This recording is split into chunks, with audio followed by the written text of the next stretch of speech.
हाँ जी, नमस्कार, राधे राधे, जय श्री कृष्णा। कैसे हैं सब लोग? बढ़िया, मज़े में, आनंद में। बहुत ही मज़ेदार हमारे टॉपिक चल रहे थे और इन्हीं टॉपिकों को हम लोग फिर से आज जो है आगे बात करने वाले हैं। हमने पिछली क्लास में बात करी थी इतिहास के परिचय की। इतिहास के परिचय की किस किस प्रकार से मानव का जो है विकास हुआ, किस प्रकार से एक उत्तरोत्तर विकास की चरणबद्ध श्रृंखला उसने पूरी की, कहाँ कहाँ से इसके साक्ष्य मिले, किस किस प्रकार से जो है इसके साक्ष्य मिलते हैं, ये सारी की सारी हमने बात की। पाषाण काल के बारे में जानकारी ली हमने, मध्य पाषाण, पूर्व पाषाण और जो है पूरा पाषाण, मध्य पाषाण और नव पाषाण की भी बात की। तो ये सारी की सारी बात हम लोग कर चुके हैं। आज हम जो लोग हैं एक सबसे बड़ा महत्वपूर्ण टॉपिक लेकर के चलने वाले हैं और ये टॉपिक इतना ज़्यादा महत्वपूर्ण है आप लोगों के लिए कि आप चाहे कोई सा ही पेपर आप उठा करके देखते हैं तो वहाँ से आपका प्रश्न 1000 बार पूछ लिया गया है। 101%, 101% इस टॉपिक से आपका प्रश्न अनिवार्य रूप से बनता ही बनता है। ठीक है, तो बहुत ही महत्वपूर्ण टॉपिक है, हम लोग उसकी चर्चा करने वाले हैं। बहुत आराम से, ध्यान से, शांति से एक एक चीज को समझते हुए हम लोगों को पढ़ना है। ध्यान से सुनिएगा साथियों, हम लोग आज जो चर्चा करने वाले हैं वो बात करने वाले हैं सिंधु घाटी सभ्यता की।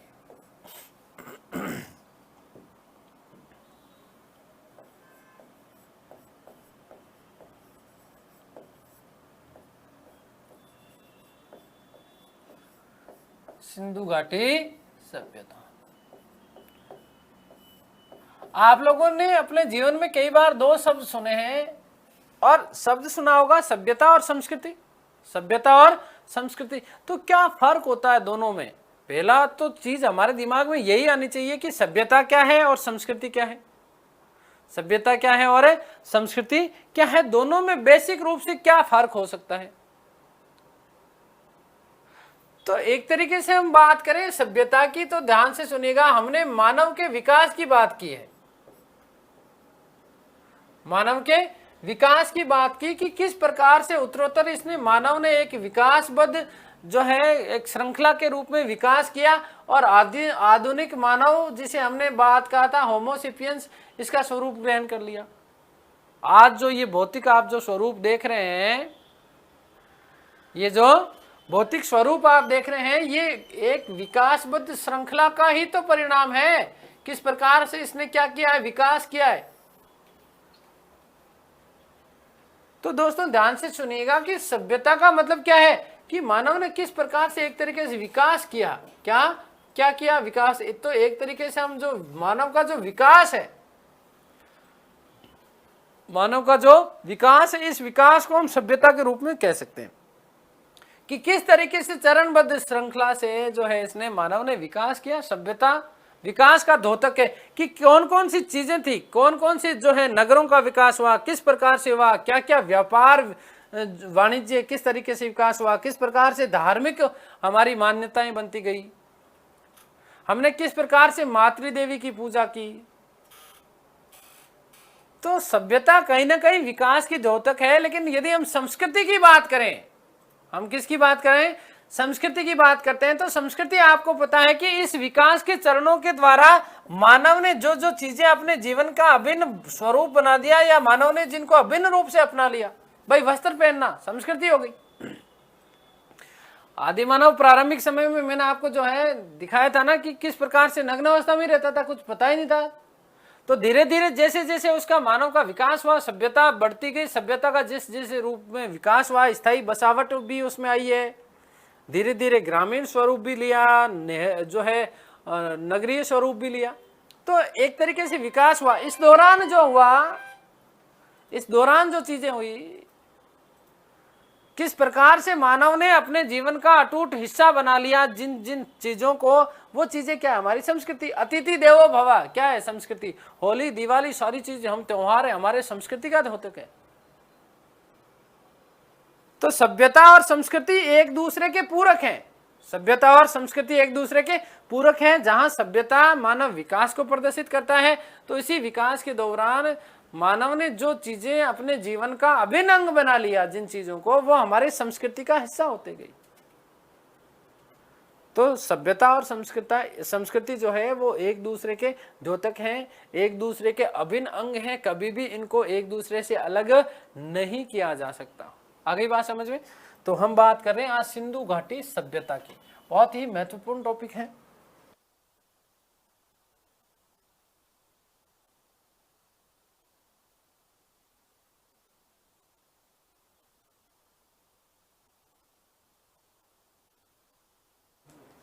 अब ध्यान से सुनिएगा दोस्तों, एक दूसरी चीज आप लोगों ने हमारे हमेशा दिमाग में हमारे रही है, एक चीज हमने पढ़ी भी है कि अब तक जितने भी सभ्यताओं का विकास हुआ है, अब तक जितने भी सभ्यताओं का विकास हुआ है, वो विकास कहीं ना कहीं किसी ना किसी नदी के किनारे हुआ है।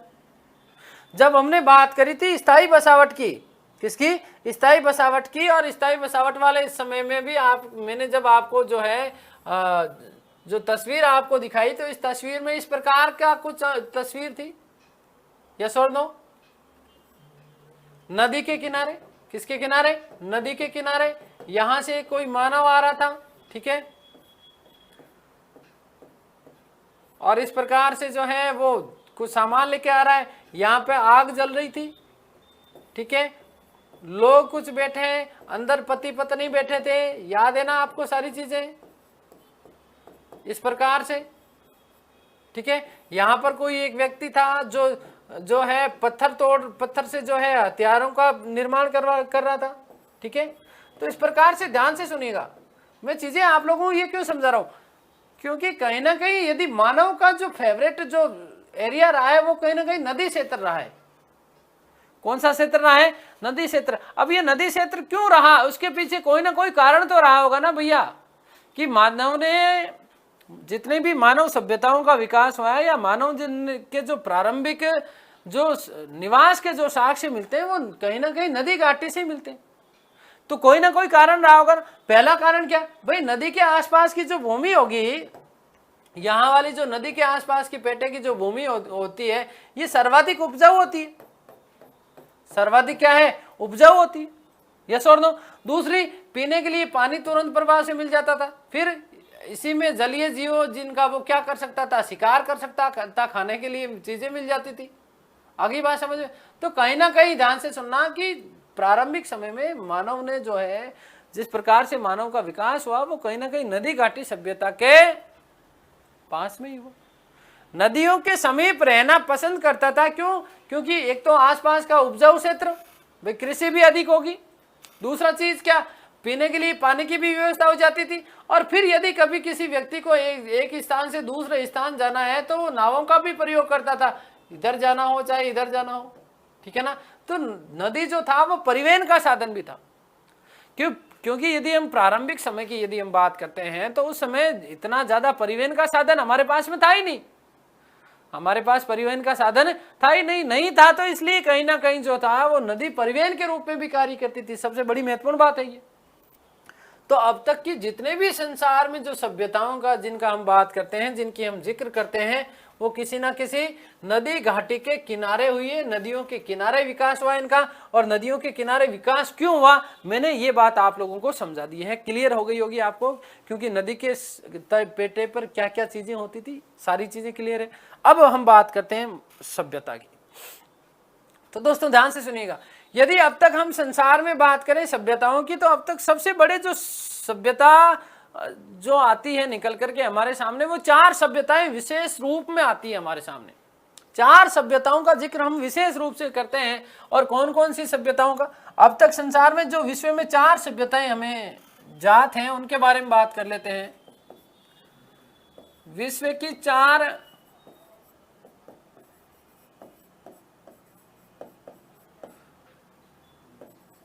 जात प्रमुख सभ्यताएं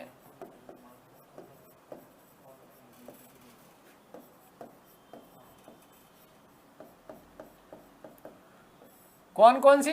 पहले हम बात करते हैं कि संसार की सबसे प्राचीनतम सभ्यता अब तक किसको माना जा रहा है। तो आप लोगों को पता है कि सबसे प्राचीनतम जो सभ्यता माना जा रहा है वो मेसोपोटामिया की सभ्यता। कौन सी? मेसोपोटामिया की सभ्यता नंबर 1।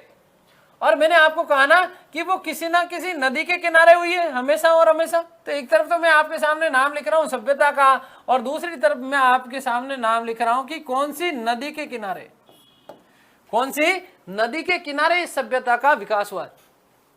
तो सबसे पहले यदि हम बात करें, नंबर 1 जो सबसे प्राचीनतम सभ्यता मानी जाती है वो कौन सी, आपकी मेसोपोटामिया की सभ्यता। मेसोपोटामिया, इराक ईरान वाला जो क्षेत्र था, ठीक है ना। मेसोपोटामिया की सभ्यता, मेसोपोटामिया की सभ्यता जो है वो कौन सी नदी के किनारे, तो ध्यान से सुनिएगा दोस्तों, दजला और फरात नदियों के किनारे, दजला व फरात, दजला व फरात। अब तक इसको संसार की सबसे प्राचीनतम सभ्यता माना जाता है, संसार की सबसे प्राचीनतम सभ्यता माना जाता है किसको, मेसोपोटामिया की सभ्यता। मैंने एक शब्द बार बार 2 बार बोल दिया कम से कम, और मैंने आप लोगों को कहा कि अब तक की सबसे प्राचीनतम सभ्यता मानी जाती है किसको, मेसोपोटामिया, जो कि कौन सी नदी के किनारे, दजला और फरात नदियों के किनारे। कहा, दजला फरात नदियों के किनारे। तो दोस्तों सबसे बड़ी बात ध्यान से सुनिएगा, मैंने कहा माना जाता है, तो इसका मतलब अभी कुछ ना कुछ नए परिवर्तन हुए हैं। कौन से परिवर्तन हुए हैं, क्या क्या हुए हैं, वो सारी चीजें मैं आप लोगों को बताने वाला हूं। ध्यान से सुनिएगा, हम जिस टॉपिक की बात कर रहे हैं सिंधु घाटी सभ्यता, और सिंधु घाटी सभ्यता में हाल ही में कुनाल, जो कि हरियाणा का एक स्थल है, कुनाल नामक स्थान से कुछ ऐसे मृद भांड मिले हैं जो कि लगभग 5 से 7 हजार ईसा पूर्व के माने जा रहे हैं। यदि ये चीज प्रामाणिक रूप से साबित हो जाती है, जो कि मेसोपोटामिया की सभ्यता मानी जाती है लगभग 5000 से 5500 ईसा पूर्व की, और मैंने अभी आपको कहा कि कुनाल नामक स्थान से कुछ ऐसे मृद भांड मिले हैं जो कि लगभग 5 से 7 हजार ईसा पूर्व के माने जा रहे हैं। यदि ये प्रामाणिक हो जाता है, ये प्रमाणित हो जाता है, तो दोस्तों याद रखें, ध्यान दें कि हमारी सिंधु घाटी सभ्यता इस संसार की सबसे प्राचीनतम सभ्यता बन जाएगी। जिस हमारे देश के लिए कहा जाता है कि इसका कोई अस्तित्व नहीं था प्राचीन काल में, ये तो सांप सपेरों वाला देश था, ये संपूर्ण विश्व में सबसे बड़ी बात होगी कि सबसे पहले हमारे यहाँ मानव सभ्यता का विकास सबसे पहले हमारे भारत देश में हुआ, जिसे हमने नाम दिया है सिंधु घाटी सभ्यता। तो बात क्लियर, ध्यान से सुनिएगा कि मेसोपोटामिया की जो सभ्यता है वो कौन सी, दजला और फरात नदियों के किनारे। ध्यान से सुनिएगा, दजला फरात नाम नहीं आए तो आपको याद रखना है कि यूफ्रेटस व टिगेरस, यूफ्रेटस व टिगेरस नदियों के किनारे। क्या नाम, किस नाम से भी जाना जाता है इसको, यूफ्रेटस और टिगेरस, दजला यूफ्रेटस, फरात टिगेरस। आगे बात समझ में, तो यूफ्रेटस और टिगेरस नामक नदियां, दजला फरात यदि ऑप्शन में नहीं आए तो आपको क्या करना है, यूफ्रेटस और टिगेरस दोनों की दोनों चीजें आपको याद रखना है। नंबर 2 पे यदि हम बात करते हैं तो ध्यान से सुनिएगा, नंबर 2 जो है हमारा मिस्र। कौन से देश की सभ्यता, मिस्र देश की सभ्यता मानी जाती है। और मिस्र देश की सभ्यता कौन सी नदी के किनारे, नील नदी के किनारे। कौन सी नदी के किनारे, नील नदी के किनारे। और अभी हमारी जो वर्तमान स्थिति है वो नंबर 3 की है। हमारी वर्तमान स्थिति है, इसका मतलब हम क्या बात करें कि सिंधु घाटी सभ्यता, कौन सी, सिंधु घाटी सभ्यता। और दोस्तों ध्यान से सुने कि सिंधु घाटी सभ्यता कौन सी नदी के किनारे है, तो सिंधु घाटी सभ्यता जो है आपकी सिंधु नदी के किनारे है। और इसीलिए इसका नाम, अभी हम चर्चा करेंगे नाम की, तो इसलिए इसका नाम क्या रख दिया गया, सिंधु घाटी सभ्यता। पहले सिंधु सभ्यता था, बाद में सिंधु घाटी जोड़ा गया। वर्तमान में भी इसका नाम जो है थोड़ा सा परिवर्तन हुआ है, इसमें कुछ चीजें चेंज हुई है। क्योंकि आप ध्यान से सुनिएगा कि सिंधु घाटी सभ्यता के लिए मूलतः तीन नाम प्रयोग किए जाते हैं। कौन कौन से, सिंधु सभ्यता, सिंधु घाटी सभ्यता और हड़प्पा। किस आधार पर क्या क्या चीजें हुई, क्या क्या परिवर्तन हुए, ये सारी चीजें हम लोग आगे बात करने वाले हैं। लेकिन हम बात कर रहे हैं कि जो प्रमुख 4 सभ्यताएं हैं वो कौन कौन सी, मेसोपोटामिया की सभ्यता, दजला फरात, मिस्र, नील नदी के किनारे, सिंधु घाटी सभ्यता, कौन सी नदी के किनारे, सिंधु सभ्यता। और ध्यान से सुनिएगा दोस्तों, लास्ट यदि हम बात करते हैं तो आप सब लोगों का फेवरेट, अभी जो सबसे ज्यादा चर्चा का विषय बना हुआ है, कौन सा, चीन। कौन सा, चीन देश की नदी और चीन की सभ्यता, कौन सी, चीन की सभ्यता, और चीन की जो सभ्यता मानी जाती है वो मानी जाती है ह्वांग हो नदी के किनारे। कौन सी नदी के किनारे? ह्वांग हो, ह्वांग हो नदी के किनारे, या इसी नदी को कहा जाता है क्या? पीली नदी के नाम से भी जाना जाता है। किस नाम से जाना जाता है? पीली नदी के नाम से भी इसको जाना जाता है। तो ये हमने बात की है कि अब तक की जात जो प्रमुख 4 सभ्यताएं हैं वो कौन कौन सी है। मेसोपोटामिया की बात की हमने, मिस्र की बात की हमने, सिंधु घाटी सभ्यता की बात की, और हमने बात की किसकी? चीन की सभ्यता। कौन कौन सी नदियां हैं, क्रम से इनका जो है यही क्रम है। ध्यान से सुन लीजिएगा। आपसे यहां इस प्रकार का प्रश्न बन सकता है, जो है मिलान वाला प्रश्न बन सकता है। सभ्यता का नाम दे देंगे, सामने नदी का नाम दे देंगे, साथ ही साथ इनका क्रम पूछ लिया जाएगा। तो अब तक की जो सबसे प्राचीनतम सभ्यता मानी जाती है वो कौन सी है? मेसोपोटामिया की। लेकिन अभी हाल ही में कुछ चीजें क्या हुई है? परिवर्तित हुई है। उम्मीद करता हूं ये सारी की सारी चीजें आप लोगों के दिमाग में आ गई होंगी, समझ में आ गया होगा। आगे बात करते हैं। देखिए, हमने जब इतिहास की अवधारणा की चर्चा की थी उस समय मैंने आपको कहा कि इतिहास को 3 भागों में विभाजित किया गया। कौन कौन सा? प्राग ऐतिहासिक काल, आदि ऐतिहासिक काल और ऐतिहासिक काल, जिसे हम आधुनिक या वर्तमान भी कहते हैं। तो यहां ध्यान से सुनिएगा दोस्तों। प्राग ऐतिहासिक काल की जब परिभाषा की हमने चर्चा की, तब मैंने आप लोगों को बताया, मैंने आपको कहा कि वह काल जिसमें किसी भी प्रकार के लिखित साक्ष्य मौजूद ही नहीं थे, केवल और केवल पुरातात्विक स्रोतों के आधार पर ही हमें पता चलता है किसके बारे में जानकारी, किसके बारे में मिलती है, जो है प्राग ऐतिहासिक काल में। लेकिन हमने जब बात की आदि ऐतिहासिक काल की, तो आदि ऐतिहासिक काल में मैंने आप लोगों को बताया, मैंने आपको कहा कि वह काल जिसके लिखित साक्ष्य मौजूद है लेकिन अब तक उनको पढ़ा नहीं जा सका है। वह काल जिसके लिखित साक्ष्य मौजूद है लेकिन उनको पढ़ा नहीं जा सका। कौन सा काल? आदि ऐतिहासिक काल। और आदि ऐतिहासिक में जब मैंने आपको बात करी तो मैंने आपको कहा था कि विशेष रूप से हम बात करेंगे आदि ऐतिहासिक काल में सिंधु घाटी सभ्यता की। किसकी बात करेंगे? सिंधु घाटी सभ्यता की। तो सिंधु घाटी सभ्यता आदि इतिहास में पढ़ रहे हैं। आदि इतिहास की परिभाषा की हमने बात कर ली कि क्या था? वह काल जिसके लिखित साक्ष्य मौजूद है लेकिन पढ़ा नहीं गया। तो नहीं पढ़ा जाने के पीछे आप लोगों को दिमाग में एक चीज आ रही होगी कि यार क्या ऐसा क्या था कि नहीं पढ़ा जा सका? ऐसा उसकी लिपि ऐसी थी कि अब तक उसको पढ़ने में सफलता नहीं मिल पाई है। कौन सी लिपि थी, क्या थी, अभी हम लोग चर्चा करने वाले हैं।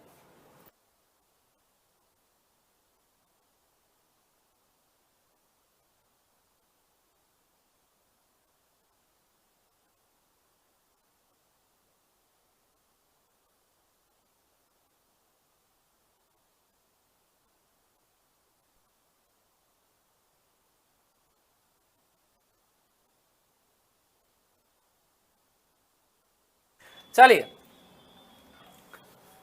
तो अब हम सिंधु घाटी सभ्यता की लिपि की बात कर रहे हैं। सिंधु घाटी सभ्यता की लिपि बड़ी महत्वपूर्ण बात है, ध्यान से समझिएगा। यहां लिपि से आपके प्रश्न हर परीक्षा में पूछे जाते हैं, ठीक है। तो पहली चीज ध्यान से सुनिएगा, हम सिंधु घाटी सभ्यता की लिपि की चर्चा कर रहे हैं। तो पहले चीज क्या आपको याद रखनी है कि सिंधु घाटी सभ्यता के जो लोग थे वो अपने मन के विचारों को, मन के भावों को चित्रों के माध्यम से दर्शाते थे। किसके माध्यम से? चित्रों के माध्यम से दर्शाते थे। इसलिए इस लिपि को क्या कहा गया? भाव चित्रात्मक लिपि। क्या कहा गया? भाव चित्रात्मक। मैंने अभी अभी आपको कहा कि अपने मन के जो विचार थे, अपने मन के जो भाव थे, उनको चित्रों के माध्यम से, किसके माध्यम से? चित्रों के माध्यम से दर्शाते थे। इसलिए इस लिपि को क्या कहा गया? भाव चित्रात्मक लिपि कहा जाता है। क्या कहा जाता है? भाव चित्रात्मक लिपि। और ये लिपि कैसे लिखी जाती थी? तो अब ये देखिए, ये सबसे बड़ा महत्वपूर्ण प्रश्न बनता है कि ये लिपि कुछ इस प्रकार से लिखी जाती थी। ये देखिए, ये लिपि कुछ इस प्रकार से लिखी जाती थी और इस प्रकार से लिखी जा रही है। देखो कैसा आकार दिख रहा है इसका, अभी वो भी चर्चा करेंगे। कहां से कहां लिखी जाती थी वो भी चर्चा करेंगे हम लोग। तो ध्यान से सुनिएगा। एक तो आपको इसका आकार कैसा दिख रहा है, जल्दी से बताओ मुझे। मैंने जो ये लिपि लिखी है ये कैसा आकार, कैसा बन रहा है इसका, बताइए मुझे। सर्प का आकार दिख रहा है कि नहीं दिख रहा है? यस और नो? अरे भाई सर्प का आकार दिख रहा है ना, तो इसीलिए इस लिपि का नाम, अन्य नाम क्या मिलता है आपको, ध्यान से सुनना। पहले हम बात कर लेते हैं इस लिपि के अन्य नाम कौन कौन से। तो देखो सर्प के आकार के हैं, इसलिए इसको क्या कहा गया, सर्पिलाकार लिपि। क्या कहा गया, सर्पिलाकार लिपि। पहली बात क्या कहा गया, इसको सर्पिलाकार लिपि कहा जाता है। देखो इसी को क्या कहा जाता है, भाव चित्रात्मक। दूसरा नाम हमारे पास में क्या आ गया, सर्पिलाकार लिपि। और तीसरी बात, नंबर 2, नंबर 1, नंबर 2, नंबर 3 हम बात करने वाले हैं कि इसका तीसरा नाम क्या मिलता है। तो ध्यान से सुनिएगा मेरे प्यारे साथियों, यदि आप ग्रामीण परिवेश में निवास करते हैं, यदि आप ग्रामीण परिवेश में निवास करते हैं तो आप लोगों ने देखा होगा कि गांव में जो गायें होती है वो गाय मूत्र विसर्जन करते समय आगे की तरफ चलती रहती है। और आपने यदि देखा है, यदि ये भी आपने महसूस किया है, तो आप लोगों को ध्यान होगा कि जब वो आगे की तरफ बढ़ती है तो उसके पीछे कुछ इस प्रकार की जो है लाइन बन जाती है। इसीलिए इस लिपि को क्या कहा जाता है, गौमूत्री लिपि। क्या कहा जाता है, गौमूत्री लिपि। इसी लिपि को क्या कहा जाता है, गौमूत्री लिपि। थोड़ा सा अजीब लग रहा है भैया, है ना, तो इसलिए हम बोल देते हैं इसी को क्या कह दिया गया, ब्रुस्टोफेदन। ब्रुस्टोफेदन अंग्रेजी में, ठीक है। साथ ही साथ ब्रुस्टोफेदन की जगह आपको शब्द मिलता है ब्रुस्टोफेदस। ब्रुस्टोफेदस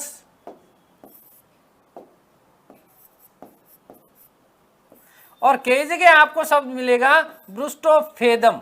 क्या नाम मिलेगा, ब्रुस्टोफेदम। तो ये तो हमने चर्चा की कि इस लिपि के और कौन कौन से नाम हैं। आ गई बात समझ में। अब ध्यान से सुनिएगा, हमने लिपि को कहा कि लिपि का नाम क्या है, भाव चित्रात्मक है।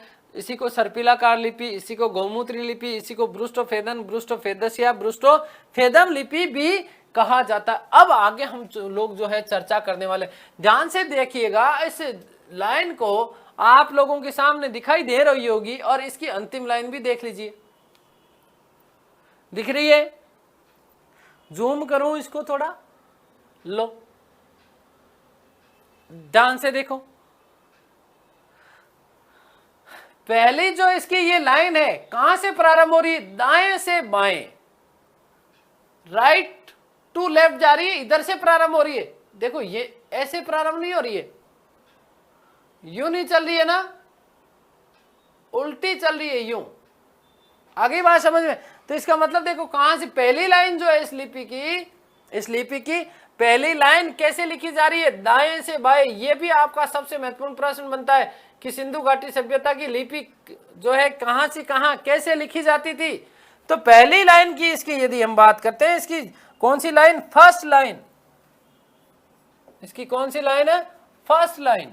फर्स्ट लाइन, पहली लाइन कहां से कहां जा रही है, दाएं से बाएं जा रही है। कहां से कहां, दाएं से बाएं। अब देखो ये लाइन यहीं तक समाप्त हो गई ना, देखिए ये लाइन यहां समाप्त हो गई। दूसरी लाइन कहां से प्रारंभ हो रही है, देखो इसको बाएं से दाएं। तो सेकंड लाइन जो इसकी है वो कहां से कहां है, बाएं से दाएं।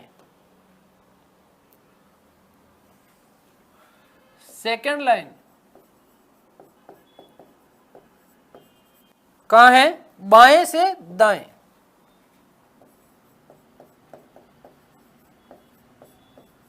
बाएं से दाएं। आ गई बात समझ में। पहली लाइन दाएं से बाएं, दूसरी लाइन बाएं से दाएं। इतनी बात क्लियर है। अब यदि हम बात करते हैं दोस्तों, ध्यान से सुनिएगा कि इस लिपि में कुल मूल चिन्ह कितने हैं, मूल चिन्ह कितने हैं, मूल चिन्ह। तो मूल चिन्हों की संख्या है इसमें 64। पहले छक्का मारा फिर चौका मारा। सिंधु घाटी सभ्यता की लिपि ने पहले तो क्या मारा, छक्का, फिर क्या मारा, चौका। तो मूल चिन्हों की यदि हम संख्या बात करें तो मूल चिन्हों की संख्या इसमें कितनी है, 64 है। जबकि यदि हम इसमें बात करें अक्षरों की, किसकी बात करें, अक्षरों की बात करें, तो ध्यान से सुनिएगा दोस्तों, अक्षर कितने हैं,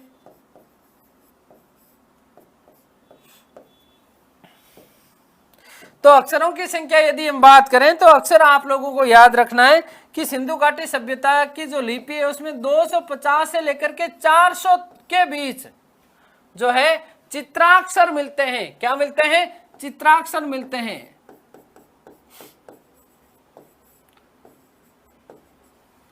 250 से लेकर के 400 के बीच क्या मिलते हैं, इसमें चित्राक्षर मिलते हैं। और सर्वाधिक जो है वो सर्वाधिक क्या चीज है, सर्वाधिक चित्राक्षर कौन से उसके मिलते हैं, तो सर्वाधिक जो मिलते हैं वो मिलते हैं उल्टे यू के, उल्टे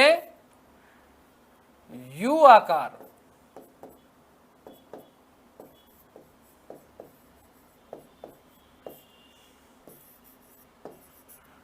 आगे बात समझ में, सर्वाधिक जो आपके अक्षर मिलते हैं वो कौन से आकार के मिलते हैं, उल्टे यू आकार के। ठीक है ना। अब देखो आप लोगों को पता है ना यू कैसे लिखते हैं, यू ऐसे लिखते हैं, तो इसका मतलब क्या है, इसमें जो क्या है, कैसा है, उल्टा यू है, उल्टा यू। इस प्रकार के जो है अक्षर सर्वाधिक मिलते हैं। सिंधु घाटी सभ्यता की लिपि में सर्वाधिक अक्षर किस आकार के मिलते हैं, उल्टे यू के आकार के। किसके आकार के, उल्टे यू के आकार के। आगे हम बात करते हैं दोस्तों कि हमें यार ये इतनी चीजें पता कहां से चली है, इसके साक्ष्य कहां से मिलते हैं, सिंधु घाटी सभ्यता के जो लिपि है इस लिपि के साक्ष्य कहां से मिलते हैं। तो यहां से बड़ा महत्वपूर्ण प्रश्न बनता है, देखो ध्यान से सुनना कि सिंधु घाटी सभ्यता की लिपि के जो साक्ष्य हैं वो हमें कहां से मिलते हैं, सिंधु घाटी सभ्यता की लिपि के साक्ष्य मिलते हैं हमें कब्रिस्तान एच से। और ये कब्रिस्तान एच कहां पर है, हड़प्पा में। कहां है, हड़प्पा के कब्रिस्तान एच से, हड़प्पा के कब्रिस्तानों एच से साक्ष्य मिलते हैं। अब हमने बात कहा कि जो यहाँ की जो सभ्यता की ये जो लिपि है सिंधु घाटी सभ्यता की, इस लिपि को आज तक पढ़ा नहीं गया, आज तक इसको पढ़ा नहीं गया, नहीं पढ़ा गया। इसका मतलब किसी न किसी व्यक्ति ने भाई पढ़ने का प्रयास तो किया होगा, पढ़ने का प्रयास, पढ़ने का प्रयास तो किसी न किसी व्यक्ति ने किया होगा ना, यस और नो। तो पढ़ने का प्रयास की यदि हम बात करें तो दो लोगों की बात करेंगे, एक विदेशी व्यक्ति की बात करेंगे और एक देशी व्यक्ति की बात करेंगे। कौन कौन से व्यक्ति थे, ध्यान से सुनिएगा। देखो एक बार की बात है, बात कब की है, एक बार की, एक बार की बात है कि एक व्यक्ति था, इस व्यक्ति ने यहां से इस लिपि को पकड़ा, देखो दिख रहा हूं ना मैं आप लोगों को, इस लिपि को यहां से पकड़ा और पकड़ पकड़ के लेके जा रहा था। माना कि है ना, इसे मत सोच लेना कि सच में कोई लिपि को पकड़, नहीं, आपको समझाने के लिए, आपको याद कराने के लिए चीजें हैं। इसको ऐसे पकड़ के लेके जा रहा था और पकड़ को ले जाने के बाद में देखो ये लिपि जो थी ना, ये लिपि यहां से बीच में से ठोकर खाई उस आदमी ने, यहां से टूट गई, यहां से क्या हो गई है, टूट गई। अब टूटी हुई चीज को हम क्या करवाते हैं, वेल्ड करवाते हैं। क्या करवाते हैं, वेल्ड। तो वेल्ड से याद रखना वेडेन महोदय,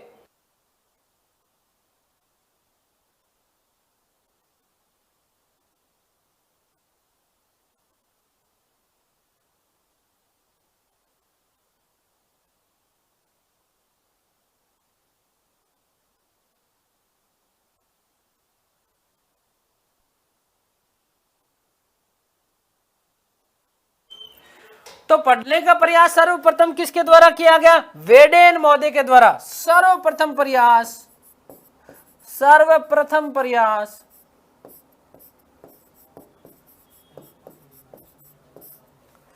वेडेन महोदय के द्वारा। किसके द्वारा, वेडेन महोदय के द्वारा किया गया। आगे बात समझ में, इस लिपि को सबसे पहले पढ़ने का प्रयास किसने किया है, वेडेन महोदय ने। किसने, वेडेन महोदय ने। ये तो भाई बाहर का व्यक्ति है, ठीक है ना, ब्रिटेन का व्यक्ति है वेडेन महोदय। लेकिन ये इन्होंने जो प्रयास किया ये क्या सफल था क्या? नहीं, ये क्या हो गए? असफल हो गए। क्या हो गए? असफल हो गए। मैंने आप लोगों को दोस्तों कहा कि सिंधु घाटी सभ्यता की लिपि को आज तक कोई भी व्यक्ति ऐसा नहीं हुआ है जिसने इसको पढ़ने में सफलता प्रदान की हो। कोई भी व्यक्ति इस सिंधु घाटी सभ्यता की लिपि के अक्षरों को अभी तक पढ़ नहीं पाया है। सबसे पहले पढ़ने का प्रयास किसके द्वारा किया गया? वेडेन महोदय के द्वारा। और ये वेडेन महोदय भी साहब क्या है? असफल हो गए। क्या हो गए? असफल हो गए। दूसरा यदि हम बात करते हैं तो इसी कड़ी में देखो हमारे सबसे प्यारे जो भगवान है ना वो कौन है? नटवर झा है। नटराज समझते हो? नटराज से क्या याद रख लेना? नटवर, है ना। ध्यान से सुनिएगा। भारतीय पहला ऐसा भारतीय व्यक्ति जिसने इसको पढ़ने का प्रयास किया। प्रथम भारतीय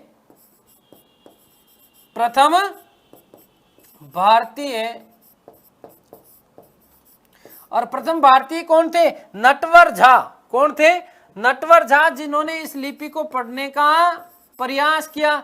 लेकिन ये नटवर झा साहब भी इसमें इस लिपि को पढ़ने में क्या रहे? असफल रहे। नटवर झा भी इस लिपि को पढ़ नहीं पाए। इसलिए दोस्तों ध्यान से सुनिएगा कि अब तक 2 लोगों ने ऐसा प्रयास किया इस लिपि को पढ़ने का। ज्यादातर के बहुत सारे लोगों ने किया, लेकिन विशेष रूप से 2 लोगों का नाम उल्लेखनीय मिलता है। सबसे पहले बात करते हैं हम वेडेन महोदय की, असफल रहे। प्रथम भारतीय व्यक्ति था जिसका नाम था नटवर झा, ये भी जो है इस लिपि को पढ़ने में सफल नहीं हो पाए।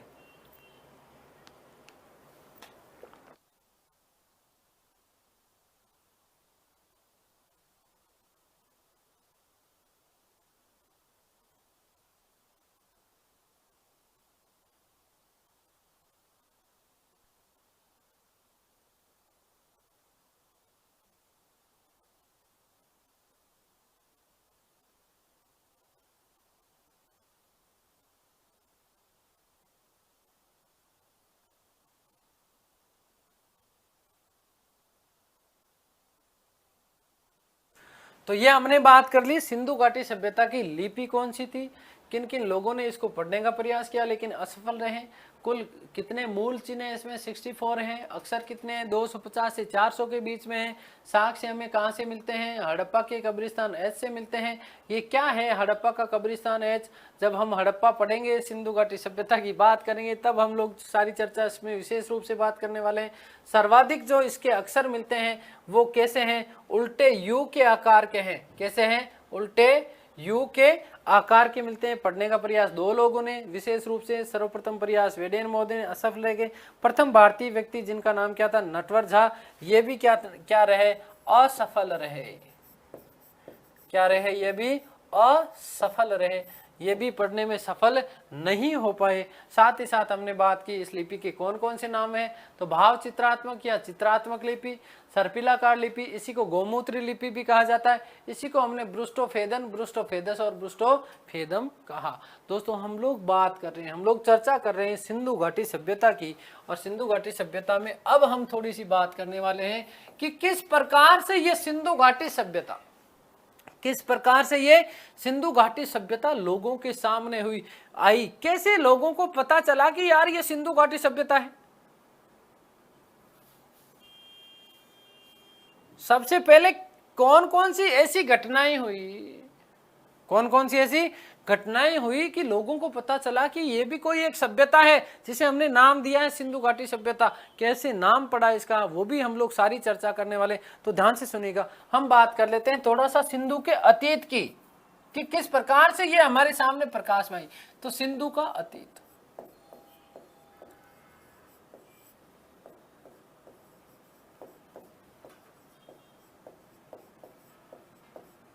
अगली क्लास में मैं आपको इसके सारे के सारे साक्ष्य दिखाने वाला हूं, ठीक है ना।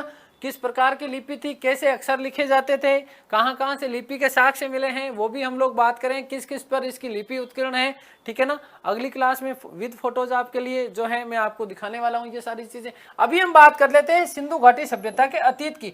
तो यदि हम सिंधु घाटी सभ्यता के अतीत की बात करते हैं,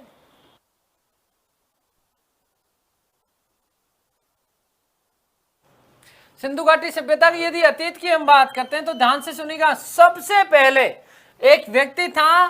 देखो आपसे कई बार प्रश्न पूछा जाता है, बहुत महत्वपूर्ण प्रश्न बनता है ये, और एग्जामिनर किस प्रकार से आपको फांसता है वो भी सुनो।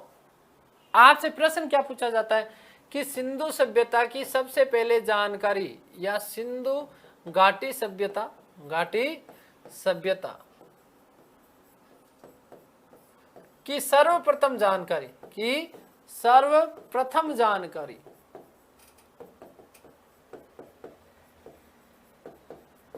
किसने दी? लो साहब, तो यही पहला प्रश्न मैं आपके नाम डाल देता हूं, जॉन मार्शल, जॉन मार्शल। दूसरा ऑप्शन में डाल देता हूं राय बहादुर दयाराम साहनी, राय बहादुर दयाराम साहनी, दयाराम साहनी। तीसरी चीज मैं आपको बता देता हूं कि ये लो साहब, माधव स्वरूप वत्स, माधव स्वरूप वत्स। चौथा ऑप्शन में आप लोगों के सामने डाल देता हूं चार्ल्स मेसन। क्या नाम रख देता हूं? Charles mason. जल्दी से मुझे उत्तर दो, इसका क्या उत्तर होगा, जल्दी से बताओ भाई। चलिए, योर टाइम्स स्टार्ट नाउ।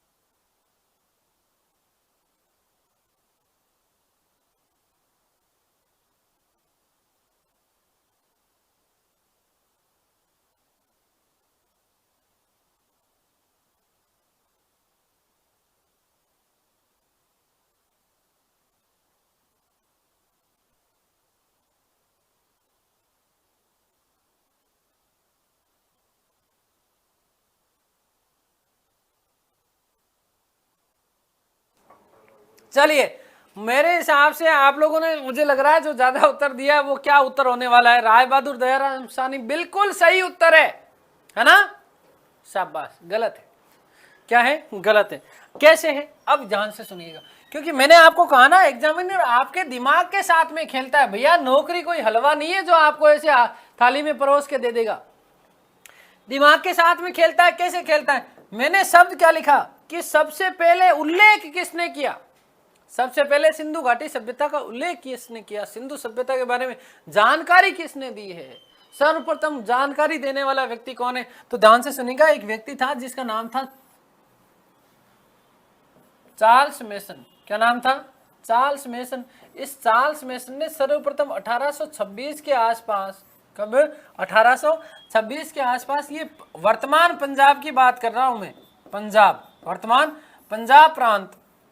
और पंजाब प्रांत में ये गया तो इसने एक टीला देखा, एक टीला देखा। तो टीला देखने के बाद में इसको यार समझ में आया कि ये कोई टीला छोटा मोटा टीला नहीं है, ऐसे ही कोई टीला नहीं है। थोड़ी बहुत इधर उधर से चीजें, जानकारी पता करने के बारे में पता की, तो इसको लोगों ने कहा कि साहब ये हड़प्पा का टीला है। कौन सा? हड़प्पा नामक नगर है ये पूरा का पूरा, ठीक है ना, यहाँ कोई प्राचीन नगर, इस प्रकार की इसने किंवदंतियां सुनी। तो उसने थोड़ी सी खोजबीन की, तो यहाँ से कुछ छोटी मोटी चीजों के बारे में इसको जानकारी मिली। तो इसको कहा, इसको लगा यार वास्तव में यहाँ तो कोई ना कोई पुराना नगर है, ये पुराना नगर है। तो ध्यान से सुनना, सबसे पहले हड़प्पा नामक नगर की, ठीक है ना, सबसे पहले हड़प्पा नामक नगर की जानकारी किस व्यक्ति ने दी? चार्ल्स मेसन ने। कब? चार्ल्स मेसन ने। इसको पता कब चल रहा है? 1826 में।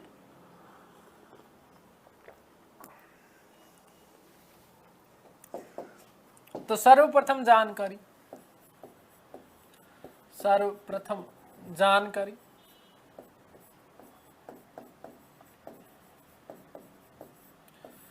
Charles mason, Charles mason. और चार्ल्स मेसन ने कब? 1826 में इसको, ये इसके बारे में जानकारी पता चली है, 1826। आगे बात समझ। अब देखो ध्यान से सुनना, इसको तो चार्ल्स मेसन को तो पता कब चला, 1826 में, लेकिन ये सभ्यता लोगों के सामने कब आई है, ये बड़ा महत्वपूर्ण प्रश्न है कि लोगों को इसके बारे में पहली बार जानकारी कब मिली है। तो इस चार्ल्स मेसन साहब ने, चार्ल्स मेसन ने 1842 में, ध्यान से सुनिएगा, 1842 में अपना एक लेख प्रकाशित करवाया। 1842 ईस्वी में अपना एक लेख प्रकाशित करवाया, लेख प्रकाशित करवाया, लेख प्रकाशित करवाया। और इसमें कहा कि भारत में एक प्राचीनतम, क्या कहा इसमें कि भारत में एक प्राचीनतम नगर, भारत में एक प्राचीनतम नगर, और प्राचीनतम नगर कौन सा बताया इसने, हड़प्पा का उल्लेख किया, हड़प्पा का उल्लेख किया। तो यही तो प्रश्न बनता है, यही तो बात बनती है कि सबसे पहले जानकारी या सर्वप्रथम उल्लेख किसने किया है, तो सर्वप्रथम उल्लेख किया है चार्ल्स मेसन ने।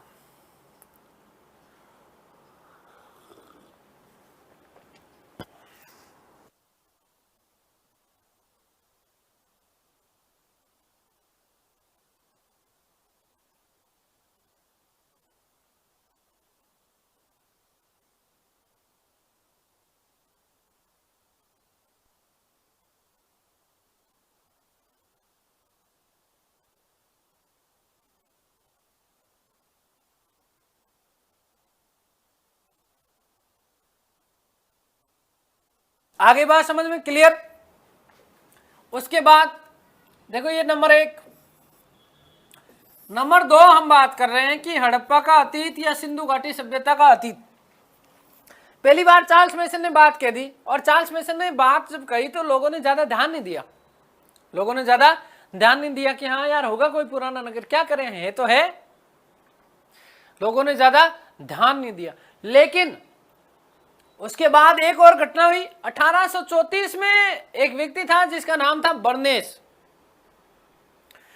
बात कब की देखो, 1834 की बात कब की है, 1834। और 1834 में एक व्यक्ति जिसका नाम क्या था, बर्नेस, क्या नाम है, बर्नेस ने एक बात कही, बर्नेस ने एक बात कही कि भारत में किसी नदी के किनारे, भारत में एक प्राचीन नदी के किनारे, नदी कौन सी, रावी, ठीक है ना, भारत में किसी नदी के किनारे एक ध्वस्त किले के होने की बात कही। बर्नेस ने कहा कि साहब नदी कौन सी है मुझे ये तो याद नहीं है, लेकिन मैंने एक नदी देखी और नदी के वहां किनारे के ऊपर एक बहुत बड़ा ध्वस्त किला है जो कि प्राचीन है, जो कि क्या है, प्राचीन है। लोगों ने फिर से उसको कहा अरे हाँ ठीक है होगा, वो चार्ल्स मेसन भी ऐसी ही बातें कर रहा था। लेकिन अब देखो लोगों ने, किसी ने ध्यान नहीं दिया। लेकिन इस दौरान एक व्यक्ति था जिसने ध्यान दिया सबसे पहली बार, 1851 और 1853। 2 सन आपको विशेष रूप से याद रखने हैं। पहली बार 1851 और 1853, एक व्यक्ति जिसका नाम मिलता है अलेक्जेंडर कनिंघम। अलेक्जेंडर कनिंघम साहब को ये जो प्राचीन जो पुरातत्व वाली जो चीजें थी, इनका बड़ा उसको आनंद आता था। यदि कोई इस प्रकार की चीजें मिल रही है तो उन्हें इसका बड़ा मजा आता था कि यार कोई चीज पुरानी प्राचीन चीज मिलती है, किस प्रकार के दुर्ग टीले जो हैं हो सकते हैं, किले हो सकते हैं, तो उसे बड़ा आनंद आता था इन चीजों में। तो इसलिए सबसे पहली बार इन दोनों लोगों के द्वारा दी गई जानकारी के ऊपर ध्यान दिया किसने, अलेक्जेंडर कनिंघम ने, जिसको हम शॉर्ट में बोलते हैं ए कनिंघम, आपने नाम पढ़ा होगा। तो 1851 में पहली बार कनिंघम साहब हड़प्पा के टीले के ऊपर सर्वेक्षण करने के लिए गए। क्या करने के लिए गए, सर्वेक्षण करने के लिए गए पहली बार। कब, 1851 में उन्होंने जाकर के वहां देखी चीजें कि यार क्या पता ऐसी प्रकार की चीजें हो सकती है क्या। बाद में यही कनिंघम साहब 1853 में फिर से वहां पर गए, और फिर से वहां जाने के बाद में एक बार फिर पुणे वहां पर उन्होंने थोड़ा सा अंदर और गहन सर्वेक्षण किया। और जैसे ही गहन सर्वेक्षण किया तो उनको लगा कि यार वास्तव में यहाँ जो बात चार्ल्स मेसन ने कही, जो बात बर्नेस ने कही, वो कहीं ना कहीं सही साबित हो रही है। कहीं ना कहीं यह प्राचीन नगर है तो सही। आ गई बात समझ में? क्लियर है इतनी बात? तो पहली बार 1851, फिर 1853 और फिर उसके बाद में 1856 में इस संपूर्ण जो हड़प्पा जो नगर था, हड़प्पा का जो टीला था, इस हड़प्पा के ऊपर अलेक्जेंडर कनिंघम साहब ने पहली बार मानचित्र जारी किया। ये यूपीएससी और यूजीसी नेट में पूछा हुआ प्रश्न है, ध्यान से सुनना कि हड़प्पा के ऊपर पहली बार मानचित्र कब जारी किया गया? 1856 में। किसके द्वारा किया गया? अलेक्जेंडर कनिंघम के द्वारा। और सबसे महत्वपूर्ण बात, 1856 में एक और घटना हुई। कौन सी हुई, क्या हुई, अभी बाद में बात करेंगे, लेकिन पहले जितना समझाए उतना लिख देता हूं मैं आप लोगों को कि 1834 में बर्नेस ने किसी नदी के किनारे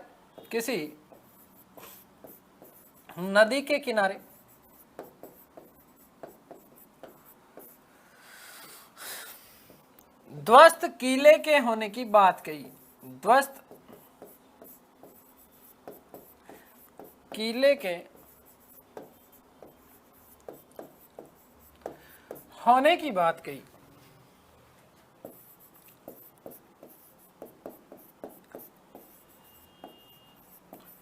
आ गई बात समझ में? दूसरी बात कर लेते हैं, चलिए जल्दी से। 1851 एंड 1853 अलेक्जेंडर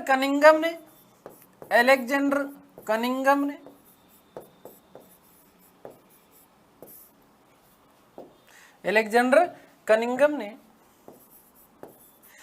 हड़प्पा के टीले का सर्वेक्षण किया।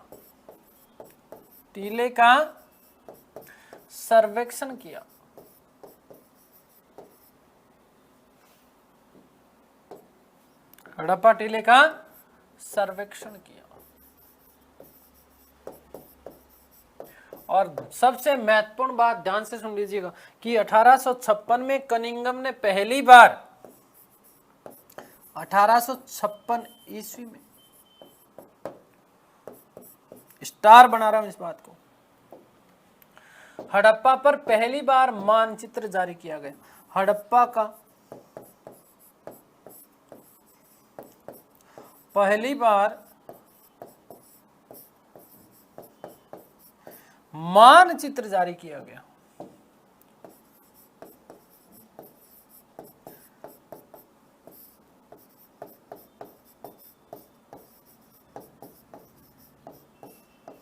आ गई बात समझ में? अब दोस्तों ध्यान से सुनिएगा, थोड़ी सी बातें मैं कनिंघम महोदय के बारे में करने वाला हूं, क्योंकि जरूरी है, हमारे लिए अनिवार्य है।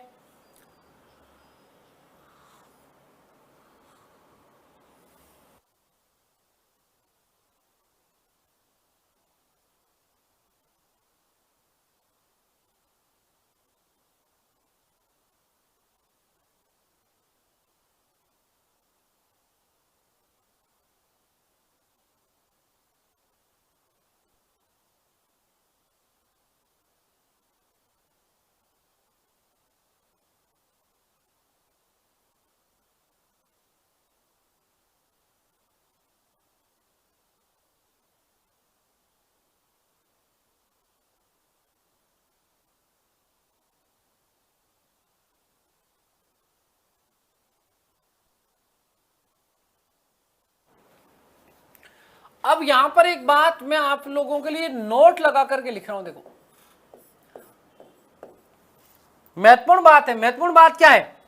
हमने अलेक्जेंडर कनिंघम साहब की बात की अभी मैंने कहा कि पहली बार देखो इन्होंने ध्यान दिया इन चीजों के ऊपर, और 1851 और 1853 में हड़प्पा के टीले के ऊपर गए। कहां गए? हड़प्पा के टीले के ऊपर गए और वहां पर सर्वेक्षण किया, और 1856 में हड़प्पा का पहली बार मानचित्र जारी हुआ है। आप लोगों को पता होना चाहिए कि 1857 में क्रांति हो गई थी, भारत का प्रथम महान स्वतंत्रता संग्राम। तो इस स्थिति में जो है ये कनिंघम साहब ज्यादा ध्यान दे नहीं पाए। भाई ऐसा संभव नहीं था ना कि भारतीय लोग तो अंग्रेजों को दे धमाधम, लेकिन उस स्थिति में ये हड़प्पा में जाए और कुछ नया काम करे। इसी दौरान 1856 में पहली बार कुछ रेलवे लाइनें भी बिछाई जा रही है, कैसे क्या अभी उसकी भी चर्चा करेंगे, लेकिन थोड़ी सी हम कनिंघम साहब की बात कर रहे हैं, हमारे जो है परीक्षा के दृष्टिकोण से बहुत ज्यादा महत्वपूर्ण है। तो अब इसी स्थिति में ध्यान से सुनिएगा, नोट लगा के क्या बात लिखने वाला हूं मैं वो पहले समझ लीजिएगा कि 1861 में एक अधिनियम आया था, आपको पता होना चाहिए, भारत परिषद अधिनियम आया था ना, क्लियर है ना। और इसी दौरान 1861 में अलेक्जेंडर कनिंघम साहब ने, किसने, 1861 ईस्वी में 1861 ईस्वी में अलेक्जेंडर कनिंघम साहब ने कनिंघम ने भारतीय पुरातत्व विभाग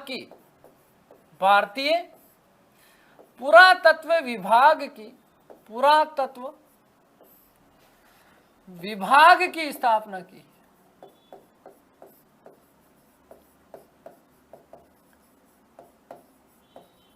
भारतीय पुरातत्व विभाग की स्थापना की जा रही है पहली बार 1861 में, किसके द्वारा, अलेक्जेंडर कनिंघम के द्वारा।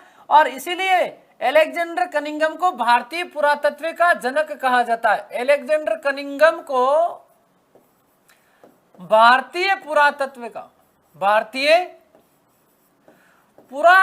का जनक कहा जाता है, पुरातत्व का जनक कहा जाता है। अब देखो इस दौरान यदि हम बात कहें तो 1861 के दौरान आपको पता होना चाहिए कि भारत में गवर्नर जनरल कौन थे। गवर्नर जनरल एंड वायसराय दोनों शब्द भी मैं यदि प्रयोग करता हूं तो बिल्कुल ठीक उचित होंगे ये, लॉर्ड कैनिंग। लेकिन यहीं से नोट लगा करके, यहीं पर इस नोट में भी नोट क्या कि 1904 में, कब, 1904 ईस्वी में लॉर्ड कर्जन के द्वारा, किसके द्वारा, लॉर्ड कर्जन के द्वारा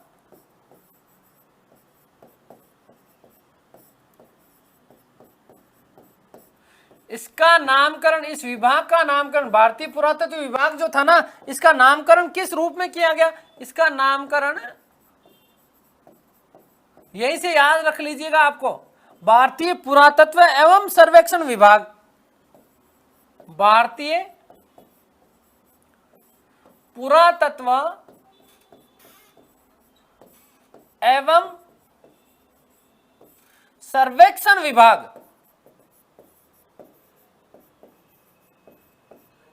सर्वेक्षण विभाग कर दिया गया। आगे बात समझ में, पहला क्या है, भारतीय पुरातत्व विभाग है। अब दूसरी चीज क्या है, भारतीय पुरातत्व एवं सर्वेक्षण विभाग। अब कई जगह जो है इसको थोड़ा सा अलग रूप में प्रस्तुत किया गया, क्या कि सीधा सीधा प्रश्न क्या था कि भारतीय पुरातत्व एवं सर्वेक्षण विभाग के जनक कौन थे, लॉर्ड कर्जन। किसके शासनकाल के दौरान हुआ, लॉर्ड कर्जन के शासनकाल के दौरान, क्योंकि बंगाल विभाजन 1899 से लेकर के 1905 के दौरान का जो ये शासनकाल का जो समय है 6 साल का, इस दौरान भारत में गवर्नर जनरल और वायसराय कौन थे, लॉर्ड कर्जन। तो लॉर्ड कर्जन ने भी बहुत सारी चीजें, नहरों का भी करवाया था, अकाल राहत भी प्रदान किया गया था, किसके द्वारा, लॉर्ड कर्जन के द्वारा। आगे आधुनिक भारत में जब हम बात करेंगे तो इसकी चर्चा करेंगे विशेष रूप से। लेकिन यहां पर ध्यान से सुनिएगा, पहला प्रश्न क्या आता है कि भारतीय पुरातत्व विभाग की स्थापना कब की गई, 1861 में, किसके द्वारा, अलेक्जेंडर कनिंघम के द्वारा। भारतीय पुरातत्व एवं सर्वेक्षण विभाग की स्थापना 1904, लॉर्ड कर्जन। आप मेरे हिसाब से RS 2015 या 2016 का पेपर उठा करके देखिएगा, ये सेम प्रश्न आया हुआ है। तो यहां पर आपको विशेष रूप से इस तथ्य का ध्यान रखना है, ये आपके लिए ये तथ्य बहुत ज्यादा महत्वपूर्ण होने वाला है। आगे बात समझ में क्लियर है, यहां तक किसी को कोई डाउट। इसी का नाम चेंज कर दिया और इसके कुछ कार्य कर दिए गए। कार्य क्या,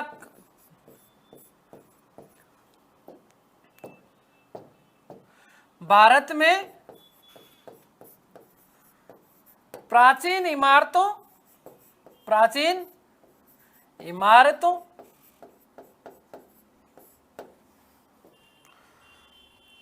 नगरों व किलों का संरक्षण, किलों का संरक्षण व पुनर्निर्माण या पुनरुद्धार,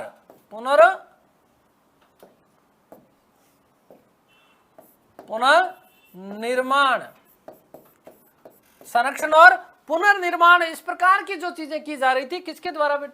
भारतीय सर्वेक्षण एवं पुरातत्व एवं सर्वेक्षण विभाग। अब इसका कार्य परिवर्तित कर दिया गया, इसलिए पूरा का पूरा नाम ही देखो बदल गया है। क्या है? भारतीय पुरातत्व एवं सर्वेक्षण विभाग। इतनी बात क्लियर हो गई क्या?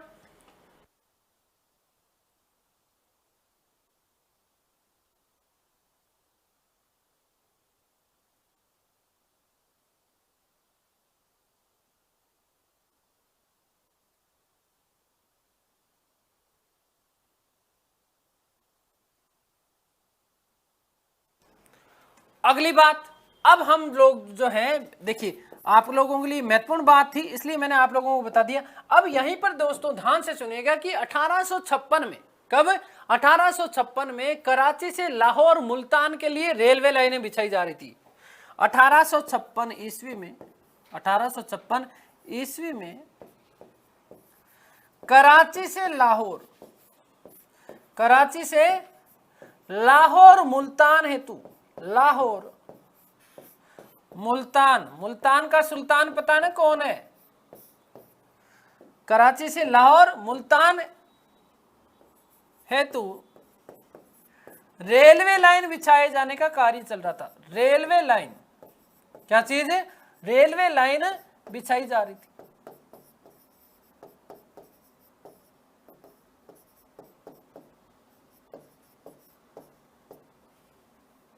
और ये जो रेलवे लाइन बिछाने का कार्य दिया गया, ये दो व्यक्तियों को दिया गया। कितने व्यक्तियों को? दो व्यक्ति, यहां पर विशेष रूप से ध्यान से सुनिएगा। और रेलवे लाइन बिछाने का कार्य कितने व्यक्तियों को दिया गया? दो व्यक्ति। ये दो व्यक्ति हैं इतिहास में, और इन दो व्यक्तियों को क्या कहा जाता है वो भी हम बात करने वाले। ये दो व्यक्ति है, इन्हें कार्य सौंपा गया कि भैया कराची से लाहौर के लिए आपको क्या बिछानी है? रेलवे लाइन बिछानी। क्या करना है? Railway line. अब आप लोगों को पता है ना कि रेलवे ट्रैक कुछ इस प्रकार से बिछाए जाते हैं, ये इस प्रकार से पटरियां बना दी जाती हैं, ठीक है, यहां इस प्रकार से, और यहां इन्हीं के बीच में आप लोगों को पता हो तो ये बड़े बड़े ऐसे सपोर्ट लगा दिए जाते हैं, ठीक है, ये इस प्रकार से, और फिर बीच में इनके कंक्रीट डाली जाती है। क्या डाली जाती है? कंक्रीट। ये इस प्रकार से रेलवे लाइन बिछाने का कार्य चल रहा है। कब? 1856 में। कहां से कहां? कराची से मुल्तान लाहौर के लिए, ठीक है ना। अब ये रेलवे लाइन बिछाने का कार्य सौंपा गया दो व्यक्ति। ये दोनों व्यक्ति आपस में भाई हैं, दोनों व्यक्ति आपस में क्या है? भाई है। एक का नाम क्या है? John Burton. एक का नाम तो क्या है? जॉन, और दूसरे का नाम क्या है? विलियम। दूसरे का नाम क्या है? विलियम। एक का नाम क्या है? जॉन है, और दूसरे का नाम क्या है? विलियम। और दोनों भाई हैं, इसलिए क्या है? बर्टन इनकी जाति हो गई। इसलिए इतिहास में इन दोनों को क्या कहा जाता है? बर्टन बंधु कहा जाता है। क्या कहा जाता है? बर्टन बंधु। देखो, कराची से लाहौर रेलवे लाइन बिछाने का कार्य दिया जा रहा है दो व्यक्तियों को, एक जॉन और दूसरा क्या है? विलियम। क्या है ये? बर्टन है, भाई है दोनों, इसलिए इनको क्या कहा जाता है? बर्टन बंधु कहा जाता है। क्या कहा जाता है दोस्तों? बर्टन बंधु कहा जाता है। बंधु, बंधु का मतलब क्या है? भाई। अब जब इनको रेलवे लाइन बिछाने का कार्य दिया गया तो इसी समय कुछ जो है घटनाएं घटित हुई। कौन सी घटनाएं घटित हुई? अब यहां पर देखिए, मैंने अभी अभी आपको कहा कि इस प्रकार के जो सपोर्ट लगाए जाते थे, ये सपोर्ट क्या हो गए थे? समाप्त हो गए थे। और इसीलिए इन बर्टन बंधुओं ने सामने देखा कि एक टीला है, एक टीला है, और उस टीले की खुदाई करने का आदेश दिया गया पहली बार किसके द्वारा? जॉन और विलियम बर्टन के द्वारा। मजदूरों ने वहां जाकर के खुदाई की, और खुदाई करी तो वहां से कुछ ईंटें निकली, वहां से कुछ ईंटें निकली दोस्तों। ये और कोई टीला नहीं था, ये वही टीला था जिसकी हम अब तक चर्चा कर रहे थे। कौन सा? हड़प्पा का टीला। कौन सा?